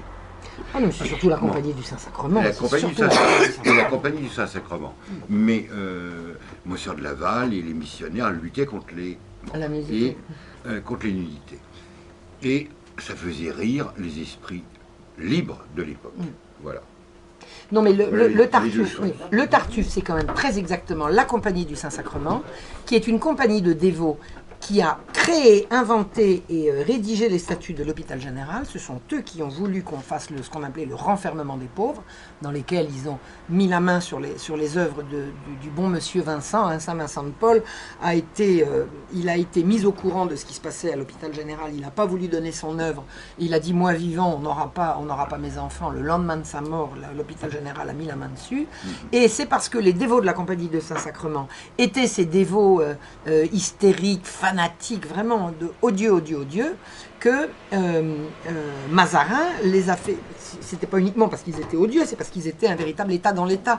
Ils fonctionnaient, ils étaient magistrats, ils arrivaient à faire passer des procès de la façon qu'ils voulaient par des accords passés secrètement. Comment s'appelle le scripteur de la Cabale des dévots? La Cabale des dévots. Prenez ça se lit très bien. C'est vraiment l'histoire de la Compagnie du Saint-Sacrement telle que racontée par eux-mêmes. Hein. C'est très bien fait. Et quand Mazarin a fait interdire, je crois que c'est en 1661, il a fait interdire la Compagnie du Saint-Sacrement, les jansénistes sont rentrés dans leurs bottes, hop, la place était chaude, ils sont installés à tous les postes à l'hôpital général, et ils avaient une dévotion encore pire. Donc c'est pas les mêmes, mais c'est les mêmes quand même. C'est pas les mêmes, mais c'est les mêmes quand même. Alors, ce que je voulais vous dire concernant les jansénistes, c'est que toutes les places qu'ils ont occupées, quand ils ont... une fois qu'ils ont eu... une fois que la Révolution française est arrivée, toutes les places qu'ils avaient occupées et qu'ils n'occupaient plus parce qu'il n'y avait plus de jésuites, il n'y avait plus d'ennemis, c'est les francs-maçons qui les ont reprises.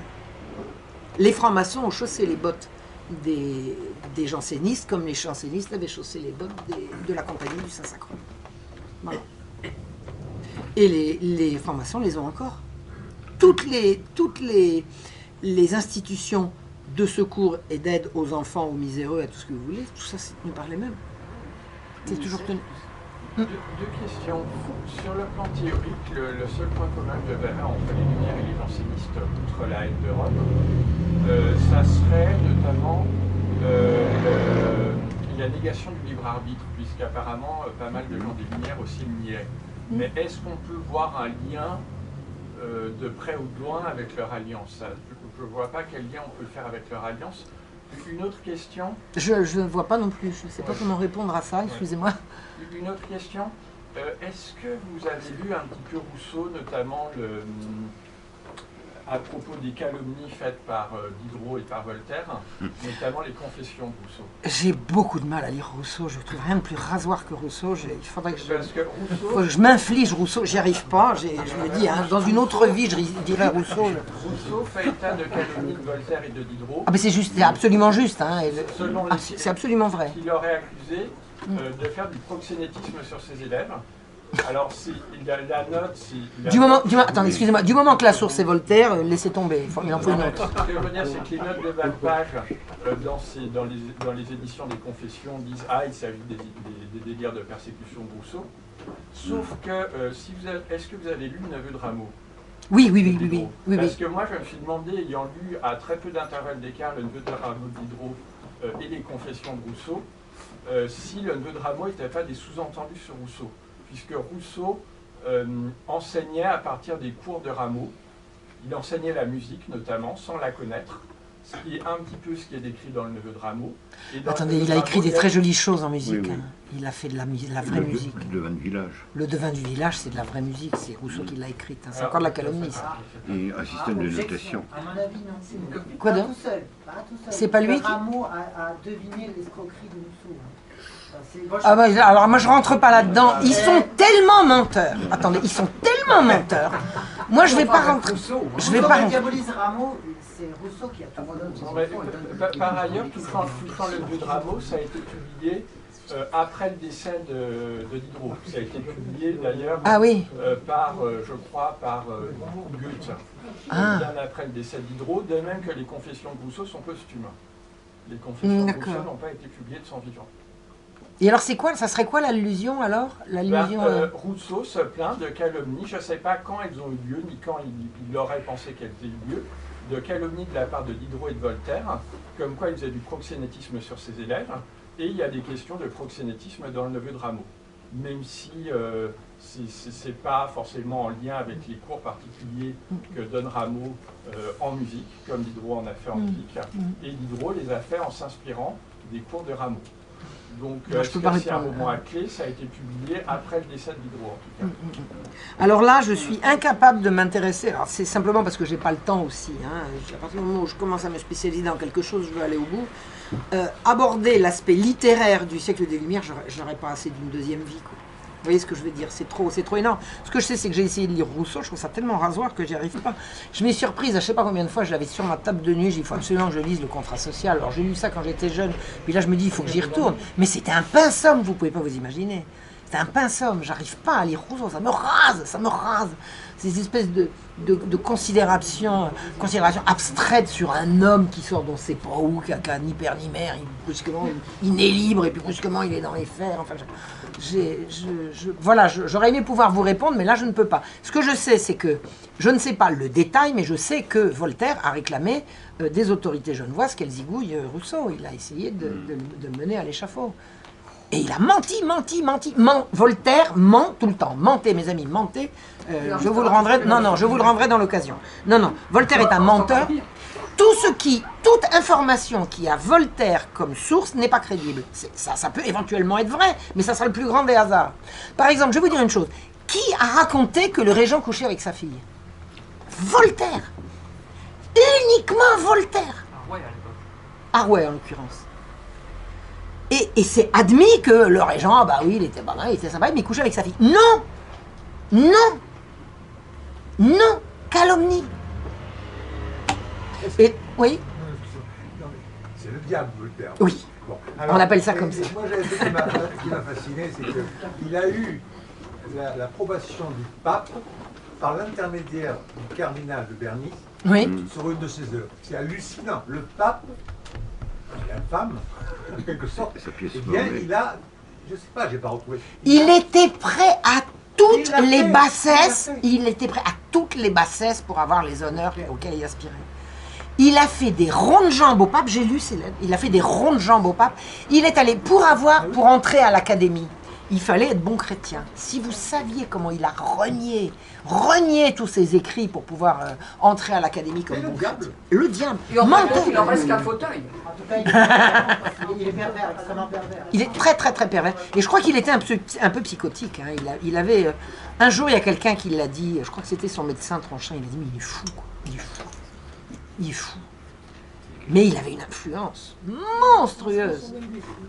Je voulais dire, j'ai une voisine en psychiatrie, elle dit que l'avarice de Voltaire, oui. L'amour de l'argent à ce point. À ce point, c'est monstrueux. Ouais. Ça dénote la peur de la mort. Justement. Quand il a été, alors je me souviens pas, j'avais lu ça dans, comment il s'appelle, Jean Aurieux. Et j'ai pu le livre, ou alors Jean Aurieux ou un autre, je ne me souviens pas, mais qui raconte que la mort de Voltaire, ça a été une abomination. Abomination. Une abomination. Une abomination, c'est passé en 3 fois. Alors, c'est ça, hein. Il fait pas. Eh ben, il poussait de hurlements, il n'était pas capable de... Mais il a préparé, il a été malade d'abord une première fois. Il a fait envoyer son laquais chercher le prêtre. Et le prêtre est venu, et il s'est confessé, et il est revenu à la bonne santé. Alors, il a recommencé avec tous ses mensonges et tout contre l'Église. Il a recommencé absolument comme avant sa confession. Il a été malade une seconde fois. Une seconde fois, la même chose. Il a fait venir le prêtre, il s'est confessé. On lui a donné l'absolution. Il est revenu une troisième fois. Alors la troisième fois, il était tellement malade que tous ses amis sont venus. Et quand ses amis étaient là, le prêtre est arrivé. Ses amis lui ont dit, Voltaire à voir un prêtre, vous rêvez, mais vous rêvez. Et ils ont renvoyé le prêtre. Et Voltaire est mort sans prêtre, sans confession et sans prêtre. Donc, effectivement, on ne peut pas se moquer de Dieu. Ah oui, mais c'est vrai qu'il y a eu une ligue de ses amis encyclopédistes qui ont dit jamais un calotard. Voilà, et c'est les amis qui ont empêché la troisième fois. Il avait un bon truc qui marchait. Mais ça ne pouvait pas marcher tout le temps parce qu'on ne peut pas se moquer de Dieu. Voilà. Oui, c'est vrai. Bon, maintenant, je ne me suis pas penchée en détail sur la mort de Voltaire. Je sais que ça a été... Tronchin, son médecin, lui avait dit... Voltaire l'avait fait venir et lui avait dit faites quelque chose. Et Tronchin lui a dit il faut mourir, monsieur.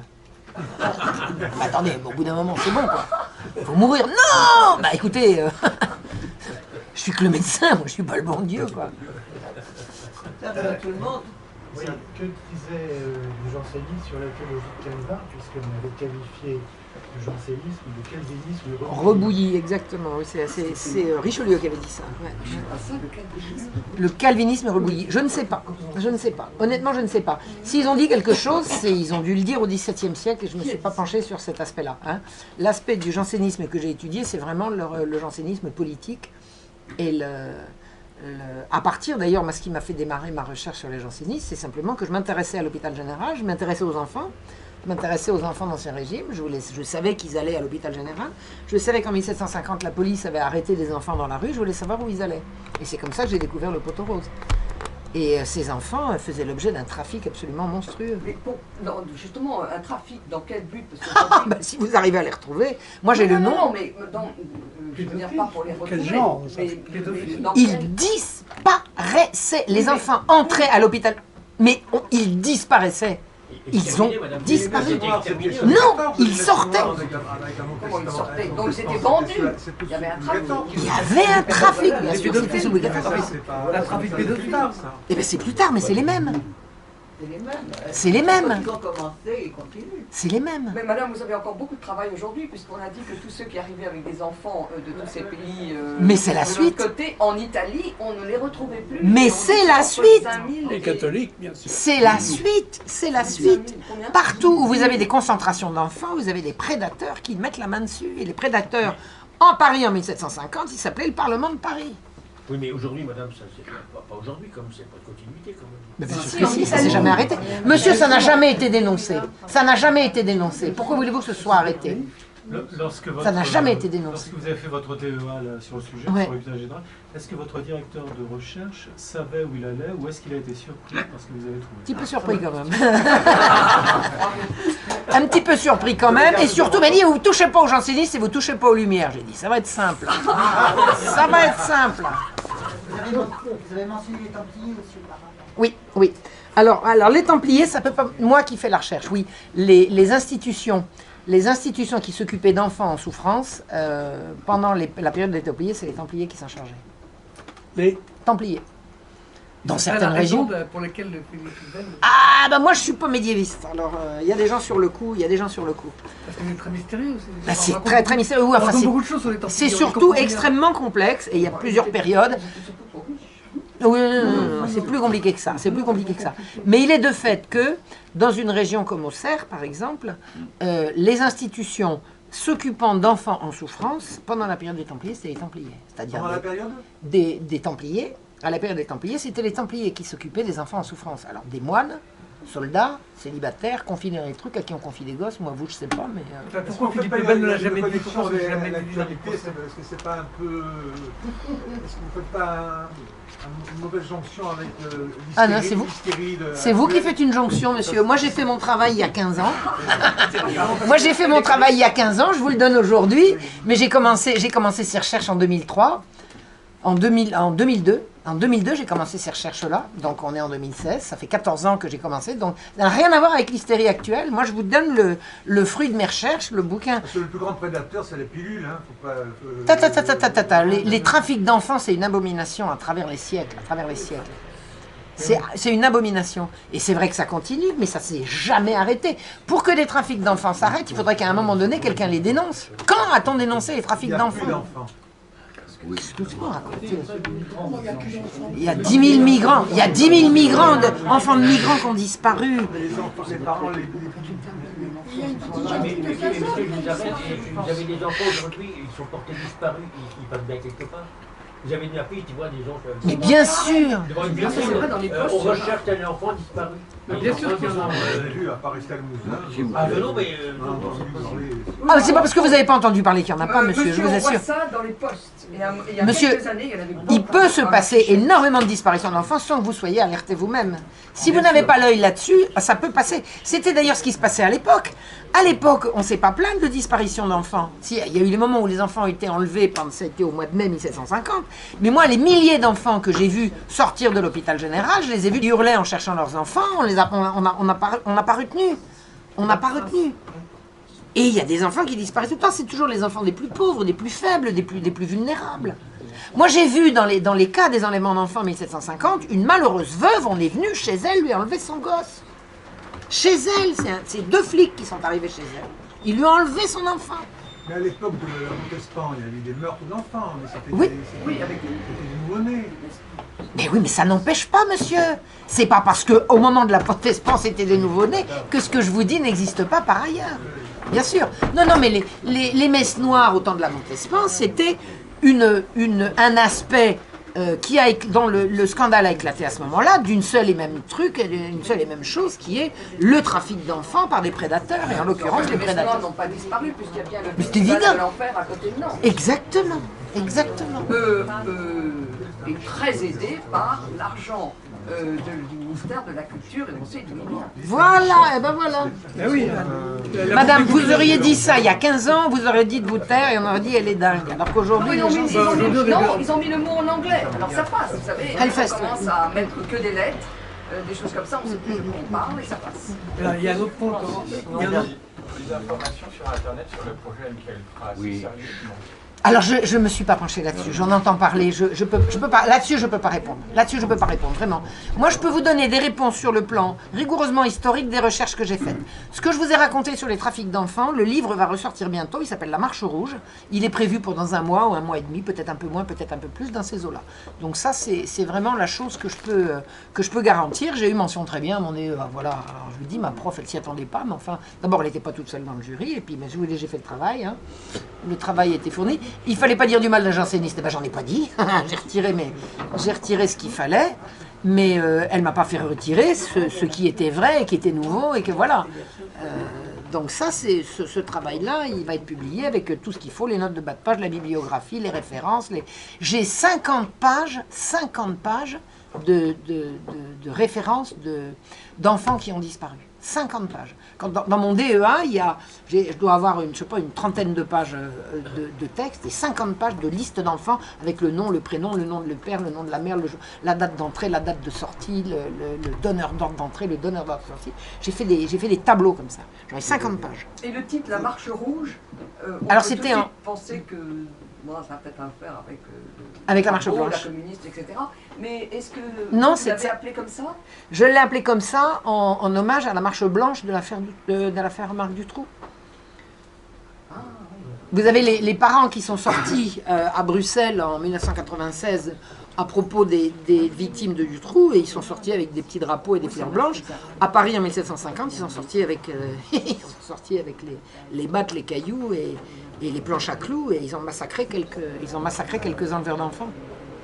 Je veux revenir aux enfants, si vous voulez. Oui. Vous avez parlé dans votre conférence là, des parallèles graphiques. Oui. Cherté du blé, oui. Et enfants abandonnés. Ça, c'est rigoureusement scientifique. Donc, on a une corrélation avec les enfants qui sont enlevés ou... Non, on a une corrélation avec le prix du pain. Non. Les abonnés. Non. C'était assez fou. Non. Pas encore enlevé. Non, c'est autre chose. Les enfants abandonnés, ce sont les enfants qui vont arriver à l'âge du sein. C'est ça. Les enfants qui disparaissent, c'est 4-5 ans. 4, 5, 6, 7 ans jusqu'à 10, 11 ans. C'est pas tout à fait la même. Des statistiques. Vous avez vu des pages et pages. Ah, mais moi, je vous dis, j'ai 50 pages de noms, de prénoms et de références. Mais pas dans la même mesure. Non, pour non. Une année, pour des années, un siècle avec la chair. Pour 10 ans, j'ai fait. Non, la courbe du prix et des abandons de nourrissons n'est pas la même chose. Voilà. Les enfants qui entrent à l'hôpital général, ce ne sont pas des enfants abandonnés par leurs parents. L'hôpital général, c'est le lieu d'enfermement des pauvres. Ce sont des enfants pauvres de parents pauvres. Il était où cet hôpital général? La Salpêtrière. La Salpêtrière. Et Bicêtre pour les hommes. Et la Pitié pour les enfants. Et la Pitié, maintenant, c'est la mosquée de Paris. La mosquée de Paris est sur le terrain anciennement de la Pitié. Est-ce que vous connaissez la rue Linné? La rue Linné. Quand vous avez la faculté dans le dos que vous êtes rue Linné, vous regardez en direction du jardin des plantes. Vous avez à cet endroit-là, à l'angle, vous avez une clinique, la clinique Geoffroy Saint-Hilaire, comme ça. Cette clinique-là, c'était l'entrée de la Pitié. À cet endroit-là, cet angle-là, vous avez deux petites tourelles, un machin, un guichet et tout. C'était la Pitié. Et ça occupait aussi la mosquée. Et le terrain, le jardin était... Voilà. Et le jardin se prolongeait jusqu'à... Et en bas, il y avait ce qu'on appelait le cimetière de Clamart. C'était la fosse commune des hôpitaux. Non, le cimetière de Clamart à Paris. Et qui existe encore? Non, maintenant il y a des immeubles là-dedans. Non, le cimetière de Clamart à Paris. Voilà. Mais alors, je vais vous poser une question, parce qu'il y a des points communs aussi également entre les protestants et les jansénistes. C'est l'économie, justement.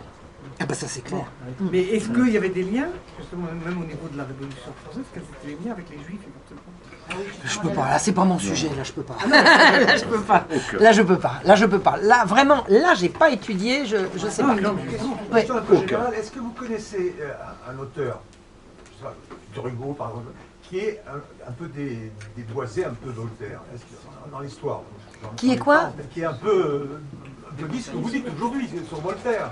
Ah, sur Voltaire, tout le monde l'a dit, tout le monde le savait, Voltaire. Moi, ce que j'apporte de nouveau, c'est pas sur Voltaire.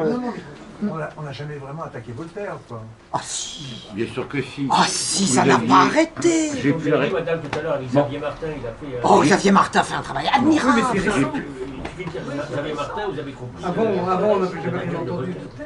Et puis, comment il s'appelle? Bon, il y avait des livres. Alors, si tout le monde parle, c'est pas possible. Il y avait des livres, j'ai oublié la référence, je m'en servais quand j'étais professeur. Les auteurs jugés par leurs contemporains. Ah oui, je connais ça. Donc vous aviez une anthologie, soit de mémoire, soit de chronique. Et je me rappelle très bien, j'avais beaucoup travaillé Voltaire. Les contemporains, c'est énorme ce qu'ils ont pu écrire, et pas la gloire forcément de Voltaire. Bon, il avait beaucoup donc c'était dans le domaine public. Bon. Xavier Martin, disons, a synthétisé, il a travaillé, même au point de vue anthropologique, l'œuvre de Voltaire. Mais dans les grandes lignes, c'était connu. Non, les amis de Voltaire étaient les économistes, ça n'avait rien à voir avec... Bien sûr. C'est un club, c'est un club. L'époque actuelle qui est assez patente. Oui, absolument.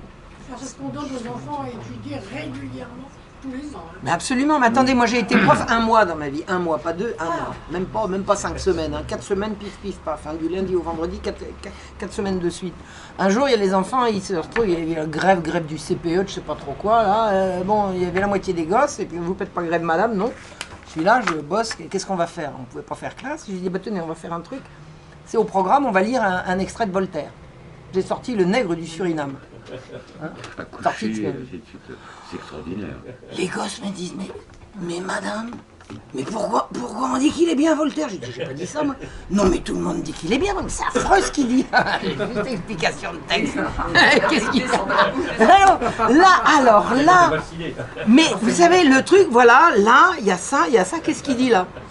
Mais c'est sa mère qui l'a vendu. Mais pourquoi il dit ça? J'ai adoré. On va arrêter là, peut-être? Très bien. Alors, j'ai apporté quelques livres. Oui, alors...